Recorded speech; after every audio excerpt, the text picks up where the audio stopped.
የአውሮፓ ቻምፒዮንስ ሊግ 16ቱ ጥሎ ማለፍ የመጀመሪያ ዙር ጨዋታዎች ትላንትና መቀጠለው ተደርጓል።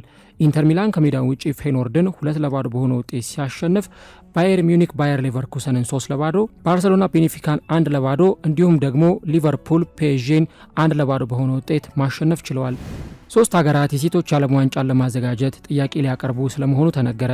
ሰሜን አየርላንድ፣ ስኮትላንድ እና ዌልስ አንድ ላይ በመሆን የ2035ቱን የሴቶች ዓለም ዋንጫን በጋራ ለማዘጋጀት ጥያቄ ሊያቀርቡ ስለመሆኑ ተሰምቷል።